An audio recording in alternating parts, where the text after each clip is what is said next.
বন্ধুরা, এ হচ্ছে আপনার রফিকুল ইসলাম মাদানির বাসা।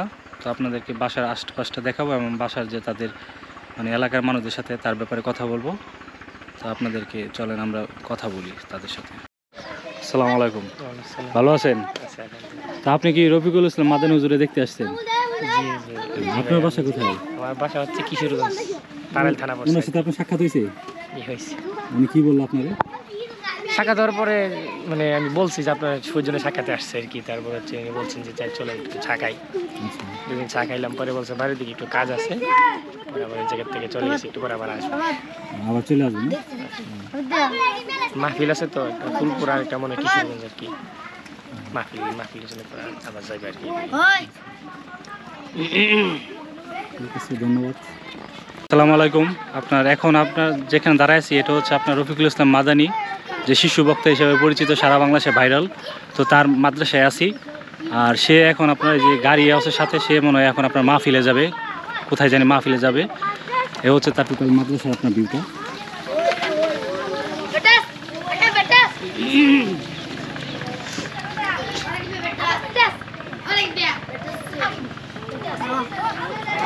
কথা বলি।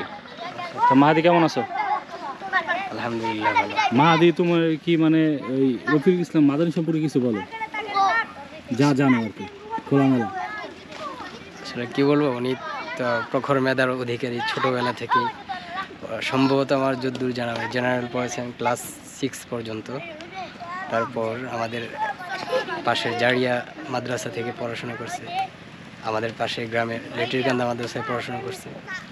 তারপর উচ্চশিক্ষার জন্য শহরে চলে গেছে। শহরে আমাদের ময়মনসিংহের বৃহত্তম সবচেয়ে বড় মাদ্রাসা বালিয়া মাদ্রাসা পড়াশোনা করছে। তারপর পড়াশোনা করছে জামিয়া মাদানিয়া যাত্রাবাড়িতেও পড়ছে। আমাদের সাথে পড়ছে শনির আকরা একটা হেফসখানা মাদ্রাসা। আমাদের সাথে হেফসখানায় পড়েছে। তখন বয়সে অনেক ছোট ছিল, খুব প্রখর মেধার অধিকারী ছিল। অল্প দিনেই হেফস শেষ করছে। তারপর দেশের বিভিন্ন মাদ্রাসায় দাওরা কমপ্লিট করছে। সর্বশেষ জামিয়া মাদানিয়া বাড়িদারা থেকে দাওরা হাদিস কমপ্লিট করছে। তারপর থেকে তিনি দিনের খেদমতে নিয়োজিত আছেন।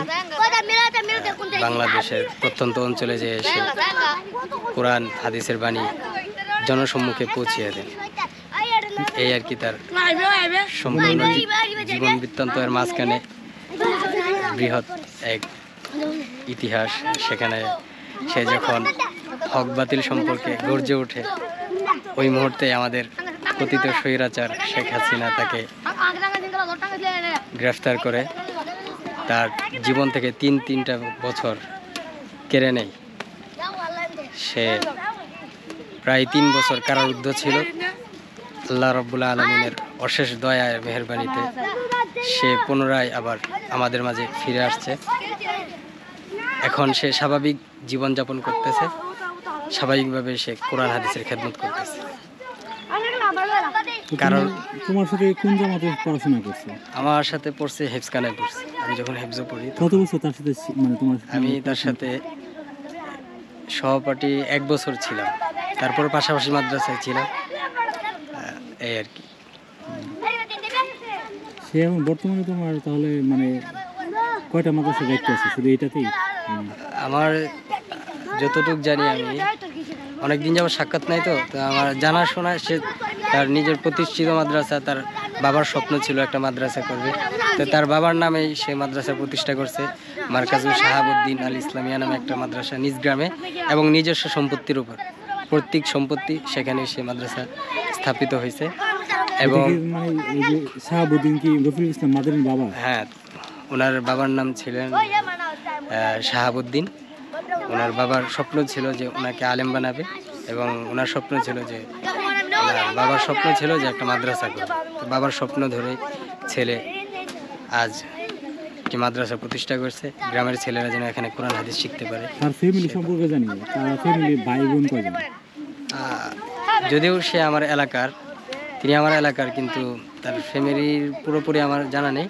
তবে তাদের সম্ভবত ভাই 5 জন, আমি সঠিক জানি না, সম্ভবত 5 জন, 5 ভাই। উনি সবার ছোট। কাট করে দেবো, সমস্যা নেই। ভালো থাকো মাহাদি, ঠিক আছে, ধন্যবাদ।